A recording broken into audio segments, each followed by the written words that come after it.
नक्कीच bbnglobal.net माध्यमातून आपण बी आहोत ही तो ओळख होणार होतोच, पण त्याबरोबरच आपल्यातल्या यशस्वी उद्योजकांच्या अनुभवाच्या शिदोरी देखील आपल्याला चाखायला मिळतात, ज्या आपल्या कार्यात आपल्याला नवी उमेद देतात, प्रेरणा देतात. आजच्या कार्यक्रमासाठी आपण खास आमंत्रित केलंय ते यशस्वी उद्योजक दाम्पत्य म्हणजे निर्लेप उद्योग समूहाचे संचालक माननीय श्री राम भोगले आणि त्यांच्या सहचारिणी सौ शामल भोगले यांना, ज्यांनी केवळ त्यांच्या संसारामध्येच नाही तर उद्योग व्यवसायात सुद्धा सहजीवनाचा अगदी सुरेख मेळ घातला आणि त्यातूनच यशामागून यशाची एक एक पानं लिहिली गेली. त्यातूनच तयार झाली ती एका उद्योजकाच्या सहजीवनाची यशोगाथा.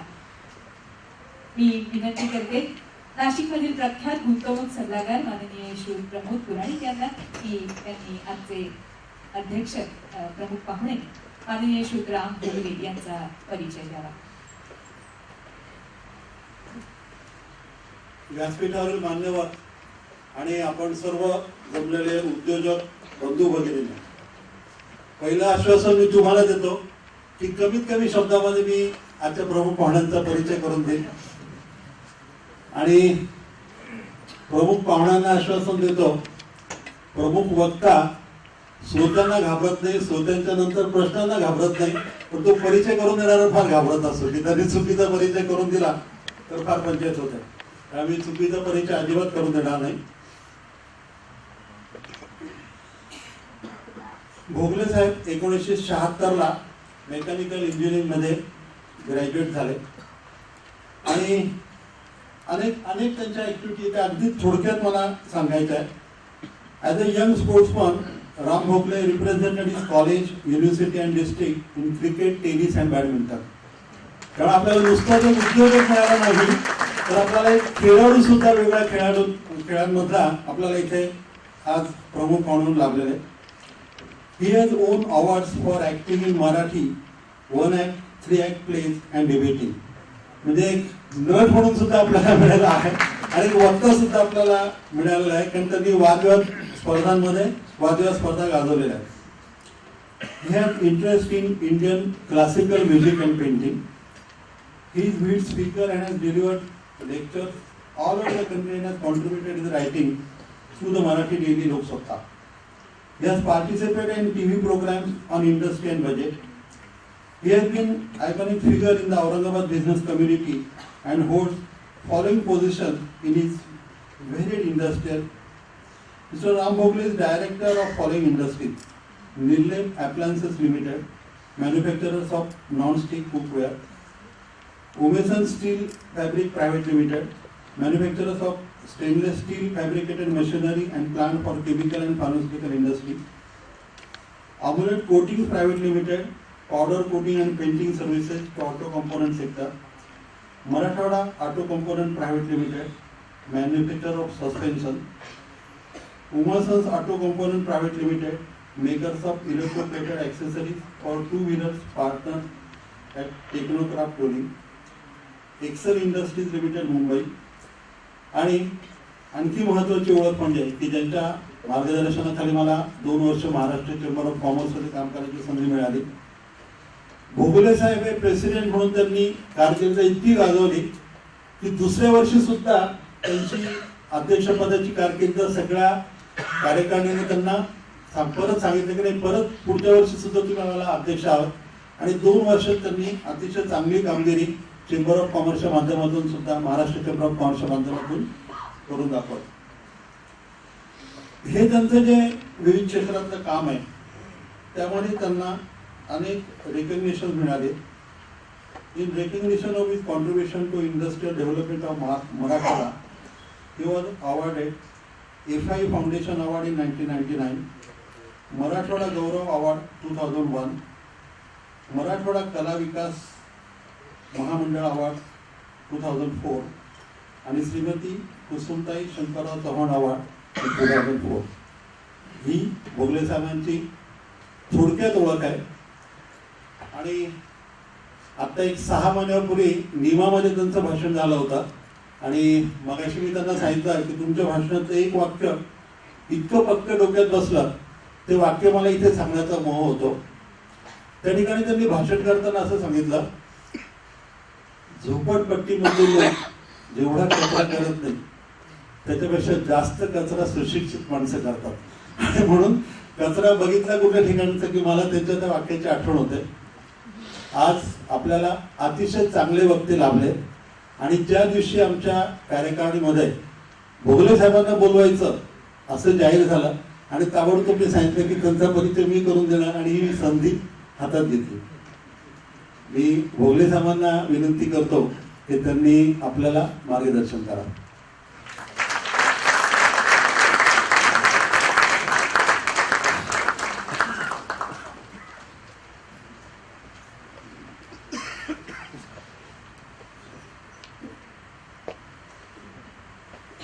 व्यासपीठावर विराजमान माझी पत्नी श्यामल, बीबीएन ग्लोबल नेटवर्कचे संस्थापक अध्यक्ष श्री कुलकर्णी, श्री लोमटे व त्यांचे सर्व सहकारी, उपस्थित सर्व भगिनी आणि बंधूंनो, अशा प्रसंगी खरं म्हणजे काय बोलायचं असा विचार मनात असतो आणि शेवटपर्यंत कागदावर काही फारसं उतरवता येत नाही. त्यामुळे तिथून पॅड उचलावं का असा दोनदा विचार केला आणि मग ठरवलं की तिथेच राहू द्यावं आणि जे मनात येईल ते आपल्याशी बोलावं.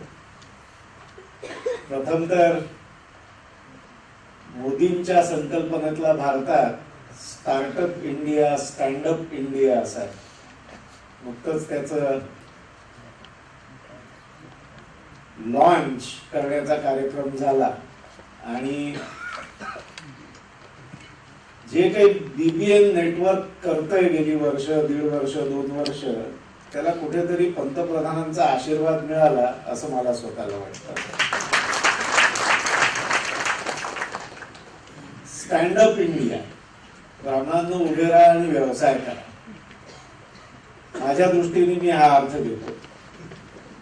आणि स्टार्टअप म्हणजे काय तर कुठलाही स्टार्टअप ज्याची स्केलेबिलिटी असते, फटाफट त्याला वाढवता येतं, खूप मोठं करता येतं, ते स्टार्टअप असं म्हटलं जातं. इथे हे वेबसाईटच्या माध्यमातून या नेटवर्कची स्केलेबिलिटी ही प्रचंड मोठी आहे. म्हणजे आज 10 लोक मेंबर असतील तर उद्या 100 असू शकतात, 100चे 10,000 येऊ शकतात. त्यामुळे ही स्केलेबिलिटी आहे. त्यामुळे मला स्वतःला असं वाटतं की हा जो काही प्रयत्न श्री कुलकर्णी आणि त्यांचे सर्व सहकारी करतायत तो स्टार्टअपचा एक भाग आहे. पण या स्टार्टअपचं एक वैशिष्ट्य आहे की या स्टार्टअप मध्ये आमच्यासारख्या ब्रिक अँड मॉर्टर इकॉनॉमीत काम करणाऱ्या मंडळींनाही सहभागी होता येतं. नाहीतर वस्तू बनवायच्या आणि त्याची स्केलेबिलिटी तर वर्षाला 10-20% ग्रोथ, याच्या पलीकडे काही फार विचार करता येत नाही. 100% वगैरे ग्रोथ करायची असेल तर ते तसं अवघडच असतं. एखाद्याला जमतं पण बहुतेकांना ते जमत नाही. 10-20% रेटने आम्ही ग्रोथ करत राहतो आणि वाढत राहतो. पण मग आम्हाला असं दिसतं की डिजिटल वर्ल्ड मध्ये आमच्या नंतर आमच्या मुलाच्या वयाचे किंवा त्याहीपेक्षा लहान मंडळी येतात आणि साधारण वर्ष किंवा 1.5 वर्षाच्या काळातच कुठेतरी 40,000 कोटी, 50,000 कोटीचे आकडे बोलायला सुरुवात करतात. ते प्रत्यक्षातही आणतात आणि त्याच्या पुढच्या वर्षी ती सगळी मंडळी त्या व्यवसायात केव्हाच बाहेर पडलेली असतात आणि परत नवीन काहीतरी करण्याचा विचार करत असतात. सो हे जे काही चित्र आहे ते आमच्या दृष्टीने तसं विस्मयजनक आहे. आणि या विस्मयजनक चित्राकडे बघत असताना असं वाटतं की हे आपल्यालाही जमलं पाहिजे. मला बरं वाटतंय की कमीत कमी समाजाला तरी ते जमतंय आणि या पद्धतीने आपण वाढण्याचा प्रयत्न करतोय, आपलं नेटवर्किंग वाढवण्याचा प्रयत्न करतोय. साधारण 10-12 वर्षापूर्वी ब्राह्मणांनी एकत्र यायचं म्हटलं तर आपण डिफेन्सिव्हवर असायचो. भीती वाटायची आपल्याला. आपण सगळे एकत्र आलो तर बाकीचा समाज काय करेल, आपल्याला मदत करतील का, आपले पाय इतक्या जोरात ओढतील की परत उभं राहायची शक्यताच नाही, अशी भीती मनात असायची. सरकार बरोबर आपला व्यवसाय असेल तर आपण शक्यतो टाळायचो. इतकं की मराठवाड्यात काही निमित्ताने साधारण 97-98 मध्ये एक ब्राह्मणांची कॉन्फरन्स घेण्याचं घडलं, कारण ब्राह्मण समाजाला प्रचंड शिव्या देण्याचं एक पर्व त्या काळात सुरू झालं होतं आणि जालन्यात त्याचा त्रास खूप जास्ती जाणवत होता, कारण जिथे जिजाऊ जन्मली त्या गावातनं हे सगळं होतं आणि ते जालन्याच्या अगदी बाजूला. त्यामुळे तिथल्या ब्राह्मणांनी असं ठरवलं की आपण एकत्र यायचं. ब्राह्मण मुख्यमंत्री होते, त्यांना बोलावण्यात आलं या कॉन्फरन्सला. त्यांनी हो म्हटलं आणि 10 दिवस आधी नकार कळवला. कारण एका ब्राह्मणांनी ब्राह्मणांच्या प्लॅटफॉर्मवर आलं तर राजकीय क्षेत्रात किती नुकसान होईल याचा अंदाज त्यांना नव्हता. त्या कॉन्फरन्सला मी मदत करत होतो, पण त्यांना एवढंच म्हटलं होतं की शेवटी मी उद्योजक आहे, व्यावसायिक आहे, मी तुम्हाला अर्थव्यवस्थेची पूर्ण खात्री देतो, तुम्ही त्याची काळजी करू नका, पण समोर शक्यतो मला बोलवू नका, कारण शेवटी मी उद्योग व्यवसायात आहे. झालं असं 5-6 दिवस उरलेले असताना प्रमुख पाहुणाच नाही ती सगळी मंडळी आली, म्हणाली भोगले साहेब तुम्ही पैशानी मदत केली, आमच्या मागे आर्थिक पाठबळ इतरांचंही उभं करून दिलं, पण आता प्रमुख पाहुणे म्हणून तुम्हीच या. अरे म्हटलं कमाल झाली, मी तुम्हाला आधीच सांगितलं होतं की मी हे करणार नाही. ते म्हणाले नाही आम्ही फार अडचणीत आहोत, पंतांनी नकार कळवलाय आणि आता आम्हाला पटकन दुसरं कोणी सापडत नाहीये. म्हटलं ठीक आहे येतो, तुमची अडचण आहे एक सोडवली दुसरी सोडवतो येतो. त्या कॉन्फरन्स मध्ये मी भाषण केलं, 45 मिनिटं बोललो आणि दुसऱ्या दिवशी ते जसंच्या तसं पेपर्स मध्ये छापून आलं. साधारण 8 वाजता मला परत जालन्यालाच एका कॉमर्स कॉलेजच्या कॉमर्स कॉलेजमध्ये कॉमर्स कॉन्फरन्सचं उद्घाटन करायला जायचं होतं, म्हणून मी घाईघाईने तयार होत होतो तर दरवाजाची बेल वाजली आणि बेल वाजली, दार उघडलं तर बाहेर मराठा समाजाच्या संघटनेचे प्रमुख त्या काळातले उभे होते, हातात पुष्पगुच्छ होता. हे काय? ते म्हणाले भोगले साहेब आत येऊ का? म्हटलं वा वा जरूर या, आत या, बसा. त्यांनी तो पुष्पगुच्छ मला दिला. ते म्हणाले मी तुमचं भाषण पूर्णपणे वाचलं आणि मला फार आनंद आहे की ब्राह्मण समाज एकत्र येतोय. आता हे बघा, मराठा समाजाच्या संस्थेच्या अध्यक्षाकडनं हे येत आहे आणि मराठा समाजाचं म्हणजे औरंगाबाद पुरता मराठा समाज नाही तर अखिल महाराष्ट्रातला मराठा समाज जे मेळावे भरवतात आणि ब्राह्मणांना भरपूर शिव्या त्या याच्यावरून देणं, त्याचे अध्यक्ष येऊन हे म्हणत होते. मी म्हटलं असं का म्हणतात? ते म्हणाले तुमच्यासारखा विचार जर आमच्याही समाजाने करायला सुरुवात केला तर आपली सगळ्यांचीच प्रगती होईल. हा मला पहिला अनुभव होता. मला असं वाटलं की हे आर्मीतनं रिटायर झालेले आहेत, यांनी अख्ख्या भारतात विविध ठिकाणी नोकऱ्या केलेल्या आहेत, विविध समाजात यांचं वावर असतो, त्यामुळे कदाचित एक ब्रॉड माइंडनी ते सकाळी सकाळी आले असावे. मी जालन्याला गेलो, ज्या संस्थेत मी गेलो होतो ती मराठ्यांची संस्था होती आणि तिथले बहुतेक प्राध्यापक मंडळी ही त्याच समाजाची. मी गेल्यानंतर साधारण 15-20 मिनिटं आधी पोहोचलो, त्यांनी चहाला घेऊन गेलो आणि गंमत अशी आहे की तिथे बसलेल्या प्रत्येक प्राध्यापकांनी, त्या संस्था चालकांनी सगळ्यांनी सांगितलं की भोगले साहेब तुम्ही फार छान बोललात, आम्हाला फार आनंद आहे की काल तुम्ही हे बोललात, आज छापून आलं आणि आज तुम्ही आमच्या संस्थेत आहात. मला असं लक्षात आलं की आपण उगाचच घाबरतो, आपल्याच समाजाच्या प्लॅटफॉर्मवर जायला आपण उगाचच घाबरतो. इतर समाज एकत्र येतात, एकत्रितपणे त्यांच्या ज्या काही आर्थिक किंवा इतर हितसंबंध असतात ते जोपासण्याचा प्रयत्न करतात, ते ठणकावून मांडतात आणि आपण उगाचच घाबरतो. त्याच्यानंतर हा उपक्रम अनेक वर्ष चालत होता आणि या उपक्रमात सहभागी होत असताना कुठल्याही प्रकारचा संशय माझ्या मनात नव्हता. नव्हे तर अनेक मोठ्या ब्राह्मण उद्योजकांना या प्लॅटफॉर्मवर आणत असताना, त्यांच्याशी चर्चा करत असताना मी त्यांना स्पष्टपणे माझा अनुभव सांगितला. म्हटलं तुम्ही या. मग कॅमलिनचे दांडेकर असतील किंवा इतर अनेक असे जे प्रतितयश ब्राह्मण होते, त्या सगळ्यांनी या मंचावर नंतर हजेरी लावली. फक्त एक काम आम्ही केलं होतं, जे या BBNचाही गोलमध्ये आहे आणि ते फार चांगलं आहे की आम्हाला कुठलाही फेवर नको, आम्हाला कुठलाही फेवर नको, पण मेरिट वरती जर आम्ही खरे ठरत असू तर आम्हाला प्रेफरन्स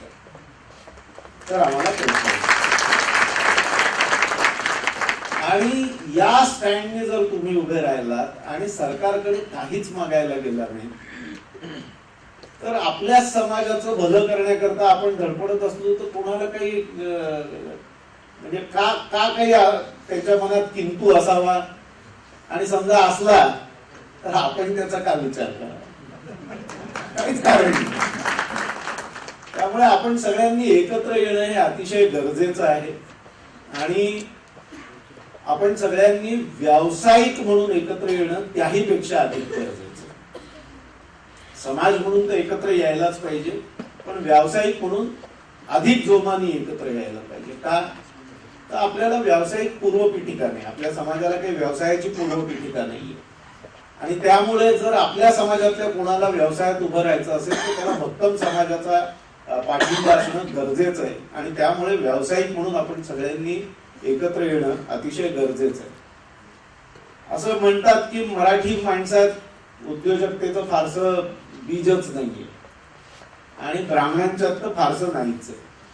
ही मंडळी इतिहासाकडे पूर्णपणे दुर्लक्ष करत असतात आणि मी इतिहास म्हणतो तेव्हा तो काही फार प्राचीन इतिहास असं मी म्हणत नाही. गेल्या 70-80 वर्षाचा इतिहास जर तुम्ही बघितला तर मराठी ब्राह्मणांनी जे उद्योग सुरू केले त्यांनी त्या क्षेत्रातलं चित्रच बदलून टाकलं. मराठी ब्राह्मणांनी जे उद्योग केले त्यांनी त्या क्षेत्रात असलेलं चित्र पूर्णपणे बदलून टाकलंय. तुम्ही दांडेकर घ्या, गरवारे घ्या, किर्लोस्कर घ्या किंवा पेपरमध्ये काम करणारे कोण नाही पुण्याचे किंवा टेक्सटाईल मधले मराठे घ्या, टेक्सटाईल ही जुनी स्टोरी आहे. परुळेकर नवीन आहेत पण पेपरमध्ये या सगळ्या मंडळींनी त्या काळात जे काही केलं ते नाविन्यपूर्ण होतं, ते त्या व्यवसायाचं चित्र बदलणार होतं. मी नेहमी असं म्हणतो की शेतीचं मेकॅनायझेशन कुठून सुरू झालं? नांगराच्या फाळापासून सुरू झालं. लोखंडी नांगराचा फाळ इथपासून मेकॅनायझेशनची सुरुवात झाली. नंतर बरे ट्रॅक्टर आले असतील. शेतीला पाणी द्यायचं, मोठ काढून पहिलं डिझेल इंजिन लावण्याचं कोणी केलं काम मोठ्या प्रमाणावर? तर किर्लोस्करांनी केलं. म्हणजे कुठलंही क्षेत्र तुम्ही घ्या, ब्राह्मणांनी अगदी मूलभूत याला हात घातलेला आहे आणि अतिशय चांगले टेक्नॉलॉजी बेस्ड प्रॉडक्ट्स दिलेले आहेत. त्यामुळे हा न्यूनगंड काढून टाका की आम्हाला व्यवसायाची पूर्वपीठिका नाही आणि आम्हाला चांगला व्यवसाय करता येत नाही. हा न्यूनगंड काढून टाका. म्हणजे दोन गोष्टी करा. तुमच्या मनात असलेला न्यूनगंड काढून टाका आणि समाज म्हणून एकत्र या आणि व्यवसाय करणाऱ्याला पूर्णपणे सपोर्ट द्या. यशस्वी उद्योजक म्हणून मला इथे बोलावलं. असं म्हटलं गेलं माझ्या परिचयात की यशाची अनेक पानं आम्ही जोडली आहेत. आपण एक यशाचं पान आणि दुसरं यशाचं पान याच्यामध्ये किती अपयशाची पानं आहेत हे आम्हालाच माहिती. त्यामुळे असं अपयशाने काय घाबरून बिघरून जायचं नसतं. तो व्यवसायाचा एक भाग आहे. आता किती अपयश पचवली आहेत आम्ही, तर मी माझ्या आजोबांपासून सुरुवात करतो. म्हणजे साधारण आमची कुटुंबाची पूर्वपीठिकाही तुम्हाला येईल. कारण शेवटी आपण कुटुंब म्हणून व्यवसायात कसं उभं राहायचं याच्या संदर्भात बोलायला आलोय. म्हणूनच मला माझ्या पत्नीला तुम्ही इथे बोलावलं. माझ्या आजोबांनी पुणे इंजिनिअरिंग महाविद्यालयातनं त्या काळातला सिव्हिल ओव्हरसिअरचा डिप्लोमा म्हणजे आजच्या काळातली सिव्हिल इंजिनिअरिंगची पदवी मिळवली आणि सरकारी नोकरी केली. 1938 मध्ये रिटायर झाल्यानंतर सिव्हिल कॉन्ट्रॅक्टिंगचा स्वतःचा व्यवसाय सुरू केला आणि या सिव्हिल कॉन्ट्रॅक्टिंगच्या व्यवसायात असताना इंजिनियर म्हणून रेग्युलर पगार हातात पडायचा. क्वालिटी अश्युरन्स अमुक तमुक कुठल्याही प्रकारे करप्शन न करता 30-35 वर्ष नोकरी केल्यानंतर त्यांच्याकडे 2 गाड्या होत्या, 4 बंगले होते, 56 एकर शेती होती खामगाव मध्ये. असा खूप मोठा पसारा होता. खूप मोठं कुटुंब होतं, 4 मुली 5 मुलं असं मोठं कुटुंब होतं. त्यांनी स्वतःचा व्यवसाय सुरू केला आणि पहिली ऑर्डर जी मिळाली ती खामगाव मधली नगर परिषदेची बिल्डिंग बनवण्याची. ती पूर्ण करत असतानाच खामगाव मधल्या अनेकांनी एक ट्रस्ट फॉर्म केला होता. हे ट्रस्ट फॉर्म करणारे मराठी नव्हते, पण त्यांनी तिथे एक एज्युकेशनल इन्स्टिट्यूशन सुरू करायचं म्हणून कॉलेज बांधायला काढलं होतं आणि त्याचंही कॉन्ट्रॅक्ट आजोबांना दिलं. आजोबांनी असा विचार केला की एवढी प्रचंड मोठी इमारत बांधायची आहे तर अगदी वीट भट्टी स्वतःची घालण्यापासून ट्रक स्वतःची घेण्यापासून सगळं काही इन्व्हेस्टमेंट त्यांनी केलं आणि त्या कॉन्ट्रॅक्ट मध्ये शेवटचे 50% पैसे त्यांना कधीच मिळाले. बँकांची कर्ज घेतलेली होती ते सगळं उभं करायला. त्या बँकेनी सगळी प्रॉपर्टी जप्त केली आणि ऑप्शनला काढली. अख्ख्या कुटुंबाची वाताहत झाली.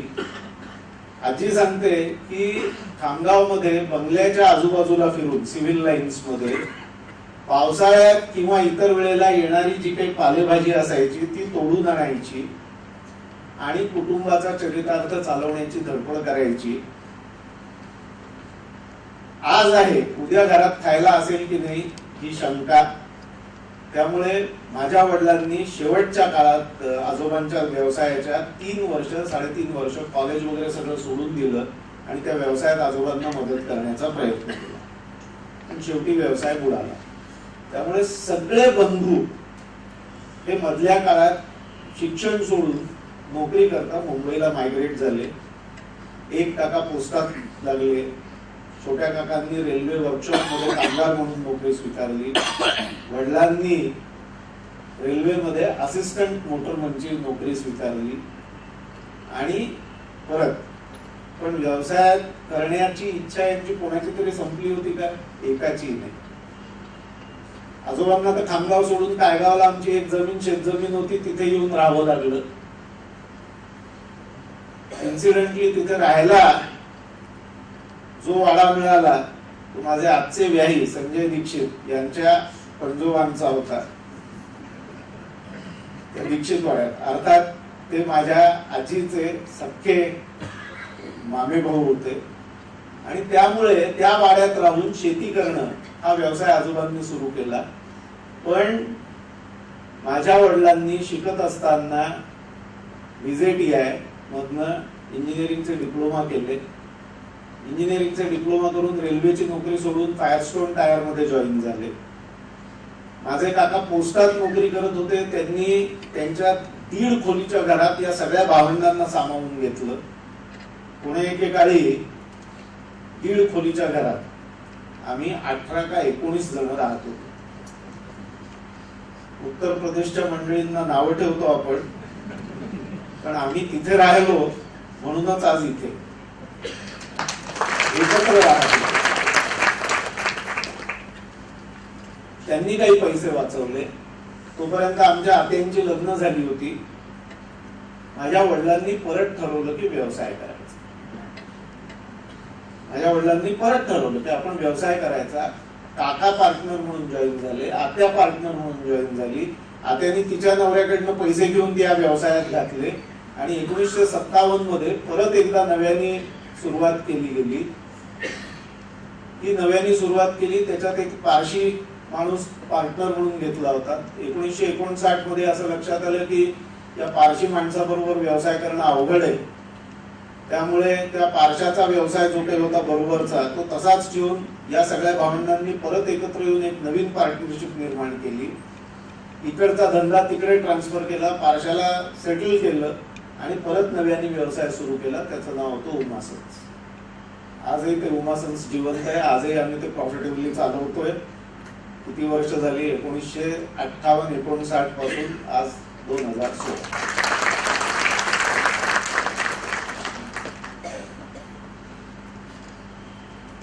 अडचणी व्यवसायात येत असतात.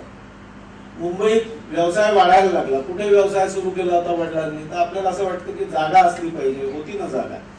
1.5 खोलीच्या घरात सगळी मंडळी, म्हणजे आम्ही मुलं शाळेत गेलो, जेवण बिवणं आटोपली की अर्धी खोलीची रिकामी व्हायची तिथे बसून वडील हॉस्पिटल इक्विपमेंट ऍक्सेसरीज असेंबल करायचे. बनवून कुठून आणायचे? आजूबाजूला रोडला इकडे तिकडे करून छोट्या छोट्या व्यावसायिकांकडनं ते करून आणायचं आणि ते सप्लाय करायचं. मग त्यांची धडपड बघून गुढी म्हणून त्यांचे एक मित्र होते, त्यांनी त्यांना पोटमाळ्यावर जागा दिली. पोटमाळा कुठे होता? रोडला. खाली 10 बफिंग मशीन होती. त्या बफिंग मशीनवर स्टेनलेस स्टीलची भांडी बफ होत असायची, पॉलिश होत असायची आणि वरती 10 बाय 10चा पोटमाळा ज्याची उंची असेल 6 किंवा 6.5 फूट. तिथे बसून मग हे इलेक्ट्रिक इक्विपमेंट असेंबल व्हायला लागलं. आणि 1961 मध्ये यशवंतरावांनी जेव्हा जाहीर केलं की मुंबईतनं जे उद्योग बाहेर पडतील त्यांना 1% सेल्स टॅक्स मध्ये सूट मिळेल, 1%. त्या दिवशी वडिलांनी तिथलं सगळं बिराट ट्रक मध्ये भरलं. कामगारही जे काही काम करायचे त्यांनाही ट्रक मध्ये बसवलं आणि औरंगाबादला पहिला औरंगाबाद मधला कारखाना सुरू केला.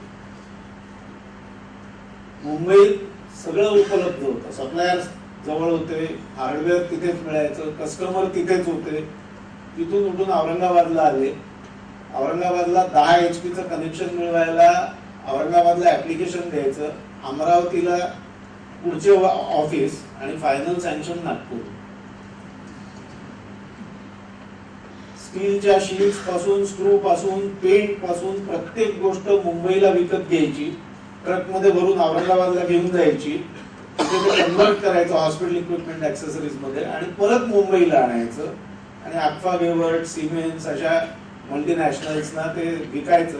ते इंटरमोट वेगवेगळ्या हॉस्पिटल्सना विकायचं. आता याच्यात काय अडचणी आल्या नसतील का? प्रचंड. किंमत कोणी कोणी दाखवली? एकट्या माझ्या वडिलांनी का? अजिबात नाही. माझ्या धाकट्या काकांचं नुकतंच लग्न झालं होतं. त्यांनी रेल्वेतली वर्कशॉप मधली नोकरी सोडून दिली आणि वडिलांबरोबर औरंगाबादला आले. नवीन कारखाना काढतायत. अजून 2 आत्यांनी त्यांच्या त्यांच्या यजमानांकडनं पैसे घेतले आणि पार्टनरशिप मध्ये घातले. कुटुंब एकत्र उभं राहिलं आणि विश्वास असला एखाद्या व्यक्तीवर.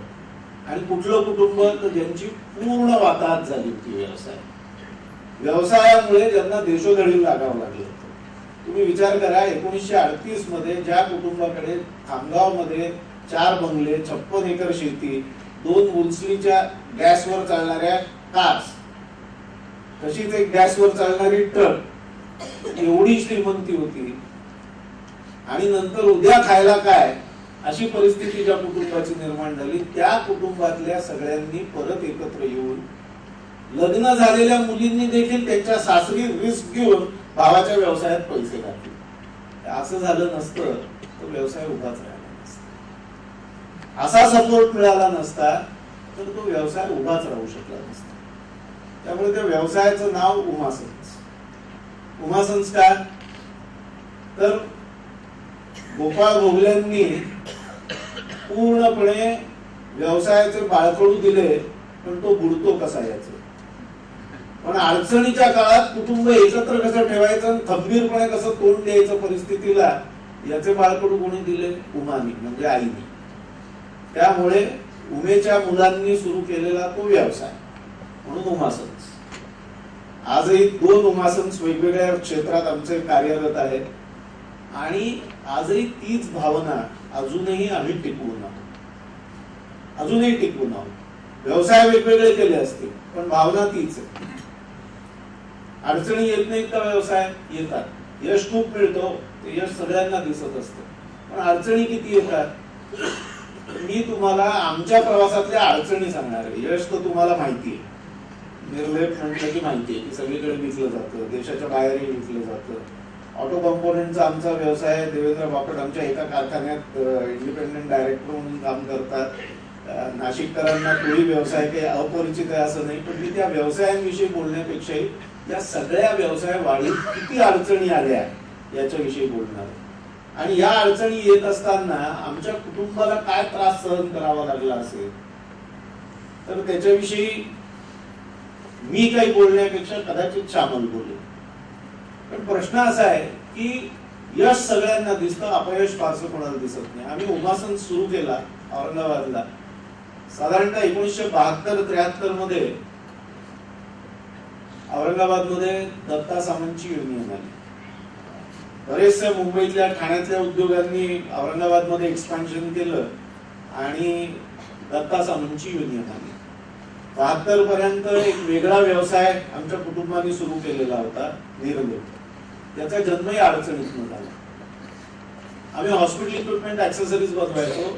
100% ऍक्सेसरीज या स्टेनलेस स्टील या अलॉय शिवाय होऊ शकायचं नाही. काही ना काही प्रपोर्शन मध्ये, काही प्रॉडक्ट्स मध्ये तर 100% आणि बऱ्याचशा प्रॉडक्ट्स मध्ये स्टेनलेस स्टील लागायचं. एखाद दोनच प्रॉडक्ट्स असे होते की ज्याच्यात स्टेनलेस स्टीलचा वापर नव्हता. 1965च्या युद्धानंतर भारताकडे फॉरेन एक्सचेंजचं शॉर्टेज आल्यामुळे स्टेनलेस स्टील इम्पोर्टचे लायसन्सेस गव्हर्नमेंटने देणं बंद केलं आणि आमच्या व्यवसायाच्या कुठरावरच आघात झाला.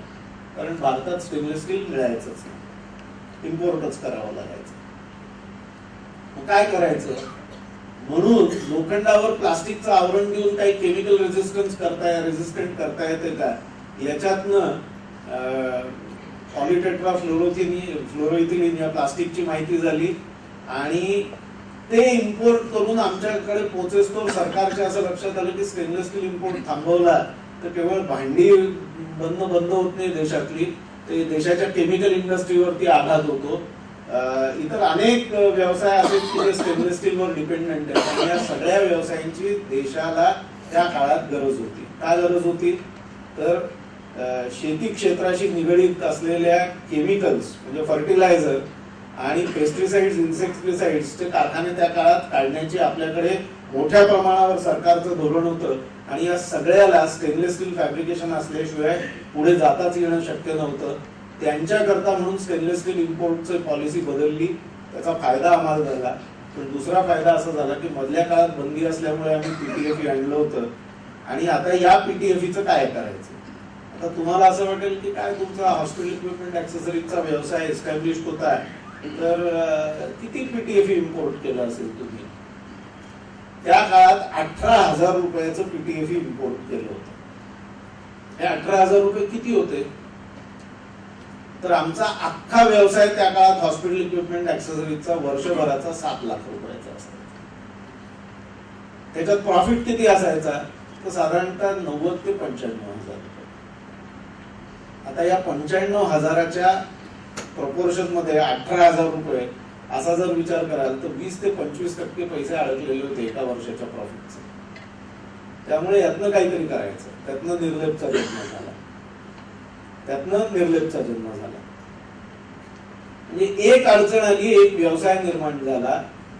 72-73 मध्ये आपल्याकडे दुष्काळ पडायला सुरुवात झाली आणि दत्ता सामंत औरंगाबादला.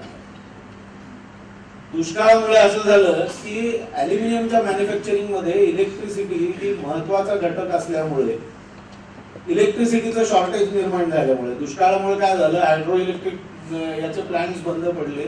इलेक्ट्रिसिटीचं शॉर्टेज त्या काळात ज्यांना कोणाला थोडंफार तरी उद्योगाशी काही संबंध होता अशी मंडळी तुम्हाला सांगतील की एक वेळ अशी होती की महाराष्ट्रात फक्त रात्री 11 ते सकाळी 7 कारखाने चालू द्यायचे, बाकी कारखाने बंद ठेवावे लागायचे कारण वीजच नसायची.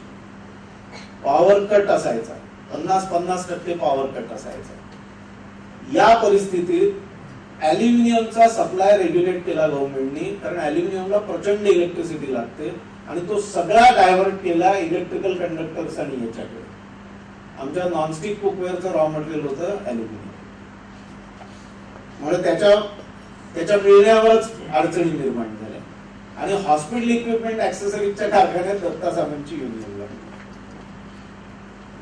त्यामुळे तिथे प्रोडक्शन करणं अशक्य आणि इथे प्रोडक्शन करणं अशक्य. दोन्ही व्यवसायात अडचणी. साधारणतः 72चा दुष्काळ 75-76 पर्यंत चालला. त्याने देशाच्या इकॉनॉमीवर एवढा परिणाम केला की कमी प्रोडक्शन असूनही 76 साली आमच्याकडे 7 महिन्याचं निर्लेपचा आमचं प्रोडक्शनचा स्टॉक शिल्लक होता. 7 महिन्याचा स्टॉक आमच्याकडे शिल्लक होता. विक्री उठाव नव्हता. तोपर्यंत दत्ता सामंतच्या युनियन आम्हाला सरावली होती, आम्ही दत्ता सामंतच्या युनियनला सरावलो होतो पण केंद्र सरकारने इंदिराबाईंनी नॅशनलाइज करण्याच्या गोष्टी सुरू केल्या होत्या. बँका तर नॅशनलाइज केलेल्याच होत्या, पण त्यांनी उद्योगही नॅशनलाइज करायला सुरुवात केली होती. त्यामुळे एक्सरे फिल्मचा व्यवसाय हा इंदू म्हणून एक सरकारी कंपनी स्थापन केली आणि आता याच्या पुढे सगळ्या सरकारी हॉस्पिटल्सला एक्सरे फिल्म ही इंदू सप्लाय करेल. ॲक्फा गेव्हर्ट किंवा इतर कोणाकडनंही त्यांनी फिल्म विकत घ्यायचा नाही असा एक फतवा काढला गेला आणि आमच्या सगळ्या हॉस्पिटल इक्विपमेंट ऍक्सेसरीज या बेसिकली एक्सरे डार्करूम इक्विपमेंट आणि याच्या असायच्या. ॲक्फा गेव्हर्ट ते आमच्याकडनं विकत घ्यायचं, त्यांच्या फिल्म वापरल्या जाव्यात म्हणून या सगळ्या ऍक्सेसरीज ते हॉस्पिटल्सना विकायचे. आम्ही एकाही हॉस्पिटलमध्ये कधी गेलेलो नव्हतो, पण इंदू फिल्म्स विकायला सुरुवात झाल्यावर ॲक्फाने आम्हाला कळवून टाकलं की आता तुमच्या ऍक्सेसरीज आम्ही विकणार नाही, कारण आमचा फिल्म विकण्याचा धंदा 90% आणि ऍक्सेसरीजचा धंदा 10%. त्यामुळे आता 10% व्यवसायाकरता देशभर मार्केटिंगचं नेटवर्क ठेवणं आम्हाला परवडणार नाही. त्यामुळे आता ऍक्सेसरीज कशा विकायच्या ते तुमचं तुम्ही बघा. म्हणजे एक संकट गेलं होतं, तोपर्यंत दुसरं संकट दत्त म्हणून हजर होतं. इकडे स्टॉक जमा झाले होते, त्यातनं मार्ग तर काढावाच लागतो. काय मार्ग काढला आम्ही? तर विचार केला ना तर मार्ग सुचतात. नॉनस्टिक कुकवेअर मध्ये त्यावेळेला नुकतंच ब्लॅक अँड व्हाईट टीव्ही सुरू झाला होता मुंबई आणि दिल्लीमध्ये, बाकी कुठे नव्हता फारसा. मुंबईला आमची जी ऍडव्हर्टायझिंग एजन्सी होती ते आमच्या ब्लॅक अँड व्हाईट ऍडव्हर्टाइजमेंट पेपरमध्ये छापायचे अधूनमधून. त्यांनी असं सजेस्ट केलं की तुम्ही एक टीव्हीचं कमर्शियल बनवा आणि ती रिलीज करा. टोटल बजेट त्यांनी जे दिलं होतं ते जवळजवळ 2.25 लाख रुपयाचं. 76 साली मी व्यवसायात आलो होतो, तोपर्यंत निर्लेपचा व्यवसाय 18 लाख 20 लाख रुपये वर्षाचा साधारण असायचा. 1.5 ते 2 लाख रुपये त्यांनी बजेट दिलं होतं 6 जाहिरातींचं, बनवण्याचा खर्च आणि 6 जाहिराती दिल्ली आणि मुंबईला रिलीज करायच्या. वडील म्हणाले अहो कसं शक्य आहे, पण ते आमचे जाहिरातदार इतके चांगले होते, इतकी चांगली त्यांची होती, ते म्हणाले तुम्ही आता मला काहीच पैसे देऊ नका, मी इन्व्हेस्ट करतो आणि तुमचा माल विकला गेला तर तुम्ही मला पैसे द्या. आता असे का भेटतात लोक? तुम्ही जर जेन्युइनली स्वच्छ धंदा करत असाल, कुठली लांडी लवाडी चोरी करत नसाल तर अशी मंडळी तुम्हाला भेटतात. तुम्ही जर चोऱ्या करत असाल तर अशी मंडळी भेटतात असं ते सांगतात, पण नंतर तुमचा व्यवसाय घशात घालतात. आमचा व्यवसाय त्यांनी घशात घातला नाही. 6व्या कमर्शियल ऍडच्या आत आम्ही 7 महिन्याचा असलेला स्टॉक विकून मोकळे झालेलो होतो आणि कारखाना 3 शिफ्ट मध्ये चालायला लागला.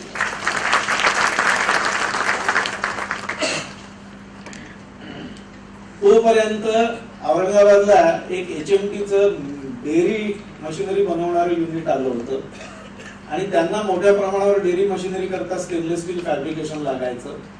आम्ही आमच्या हॉस्पिटल इक्विपमेंट ऍक्सेसरीजचा धंदा वॉक इन कस्टमर्स पुरता मर्यादित ठेवला आणि डेअरी मशिनरीतला लागणाऱ्या स्टेनलेस स्टील फॅब्रिकेशनला डेव्हलप केलं आणि आम्ही डेअरी मशिनरीला स्टेनलेस स्टील फॅब्रिकेशन सप्लाय करून आमचा तो व्यवसाय वाचवला. त्याच्यापुढे अनेक वर्ष हॉस्पिटल इक्विपमेंट ऍक्सेसरीज आम्ही विकत होतो, पण आम्ही जाऊन मार्केटिंग करून विकण्याचा प्रयत्न केला नाही. एकदाच 82 साली माझे वडील गेल्यानंतर मी ठरवलं की या धंद्यात आपण थोडंसं लक्ष घालून यालाही वाढवू, म्हणून महाराष्ट्रभर फिरलो. सरकारी हॉस्पिटल्समध्ये ज्या पद्धतीने व्यवसाय केला जायचा ती सगळी पद्धत बघितली. त्यातनंही धडपड करून सोलापूरच्या एका हॉस्पिटलकडनं ड्रेसिंग ड्रम म्हणून एक प्रकार असतो, कापूस जो वापरतो आपण ऑपरेशन थिएटरला किंवा याला किंवा बँडेजेस, तर या स्टरलाइज करण्याकरता या ड्रेसिंग ड्रमचा वापर केला जातो.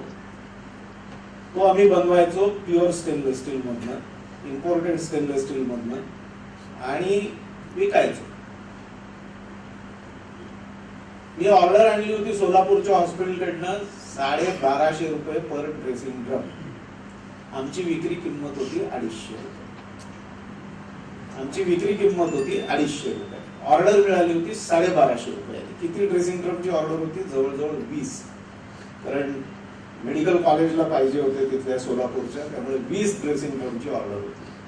सर्वसाधारणपणे प्रॉफिट काढला तर 20,000 रुपयाचा स्ट्रेट ऍडिशनल प्रॉफिट हातात पडणार होता. मी ती ऑर्डर काकांसमोर ठेवली. काकांनी ती ऑर्डर अशी बघितली, मला म्हणाले वेळ लागलाय का तुला? म्हटलं काय झालं? या अशा पद्धतीने सरकारचं नुकसान करून स्वतःच्या खिशात पैसे घालण्याची या कुटुंबाची पद्धत नाही. ही ऑर्डर मी सप्लाय करणार नाही. कुठल्या कंपनीचा मॅनेजिंग डायरेक्टर सांगतोय? जो धंद्याकरता धडपडतोय, व्यवसाय वाढवायला धडपडतोय, तो मॅनेजिंग डायरेक्टर सांगतोय हे मी करणार नाही. मी विक्रीचे सगळे प्रयत्न बंद केले. HMTच्या त्या व्यवसायावर कॉन्सन्ट्रेट करून पुढची अनेक वर्ष आम्ही तो व्यवसाय करत होतो. आज त्याही याच्यात पेपर मिलला लागणारी मशिनरी, फार्मास्युटिकल कंपनीजना लागणारी मशिनरी, अशा विविध प्रकारच्या गोष्टी एसएसच्या फॅब्रिकेट करून तो व्यवसाय व्यवस्थित चालू आहे. पण कॉम्प्रोमाइज तेव्हाही केलं नाही, निर्लेपमध्येही कधी केलं नाही. अडचणी येत राहतात. बघा 86 साली परिस्थिती अशी होती, आम्हाला दुबईचं एक कॉन्ट्रॅक्ट मिळालं होतं आणि तो कारखाना उभा करायला 6 महिने मी दुबईत राहिलो होतो. इकडे अडचण अशी होती की ऍल्युमिनियमचं शॉर्टेज निर्माण झालं होतं. आपल्या देशात ऍल्युमिनियमचं शॉर्टेज निर्माण झालं होतं. कारण काय? खरं म्हणजे विजेचं शॉर्टेज हे त्या काळातलं कारण असू शकत नाही, पण तरीही ऍल्युमिनियमचं शॉर्टेज होतं आणि मिळायचंच नाही. ऑर्डर्स होत्या त्या पूर्ण करायला ऍल्युमिनियम मिळायचं नाही. हिंडाल्को आणि इंडियन ऍल्युमिनियम बेळगाव जवळ होती. वीज नसल्यामुळे त्यांचं प्रोडक्शन कधी असायचं कधी नसायचं. आणि हिंडाल्कोकडे त्यांचा स्वतःचा विजेचा सप्लाय होता, स्वतःच्या खाणी होत्या, त्यामुळे त्यांच्याकडे प्रोडक्शन असायचं. पण तिथे गर्दी विकत घेणाऱ्यांची इतकी असायची की त्यांच्या मनात येईल ते सप्लाय करायचं. म्हणजे आम्हाला अनेक वेळा असा प्रसंग असायचा की कारखान्यात ऍल्युमिनियम असायचं, फक्त झाकणं बनवायचं, गांडी बनवायचं, ऍल्युमिनियम असायचं. कसा धंदा वाढणार? वाढूच शकायचा नाही. त्यामुळे दुबईहून परत आलो आणि परिस्थिती बघितली आणि असं ठरवलं की स्क्रॅप जो आपल्याकडे निघतो हा रिलोड करून आपल्याला वापरता येईल. आम्हाला 99.95% प्युअर ऍल्युमिनियम लागतं. रिलोड ऍल्युमिनियम त्याही काळात मिळायचं, ज्याच्यात ऍल्युमिनियमचं पर्सेंटेज 90% त्याच्या आसपास असायचं. बाकी लेड, सिलिका, दुनियेच्या गोष्टी त्याच्यात असायच्या. ते आम्हाला ऍल्युमिनियम गांडी बनवायला चालायचं नाही. नॉनस्टिक कोटिंग त्याच्यावर चिकटवायचं असल्यामुळे आणि ते बाकी सगळी अलॉइंग मेटल्स जी असतात त्यातली बरीचशी टॉक्सिक असतात, ती स्वयंपाकाच्या भांड्यात वापरायची नाहीत. म्हणून दोन्ही पद्धतीने ते ऍल्युमिनियम आम्ही वापरायचो नाही. आम्ही रोलिंगच्या व्यवसायात एका बाहेरच्या व्यक्तीला उभं केलं.